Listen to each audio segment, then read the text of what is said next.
Hello guys, Andrew here. Welcome back to Drew Tutorial. And in this video, I'm going to show you how you can easily cast Netflix from your phone to your TV. So it is important to know that you need to sign into the same account that you have on your phone onto your TV. And of course, you want to turn on your TV. Once you're inside Netflix on your phone, whether you're watching or you're just on the home screen like I am, you will see this option here at the top right. You will see it shows three icons, one for search, one for downloads, and one for casting.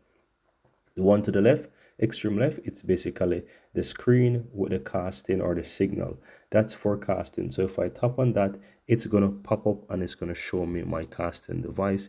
And as you can see, it shows a cast, and all I have to do is just simple tap on that to cast it.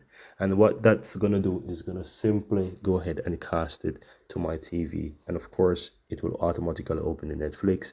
It will automatically, once I start to browse on my phone, it's going to do the same. So if I'm watching a movie or something, I can also do that as well within the app to cast it directly from my phone to my TV. And that's it, guys. Very easy and very simple.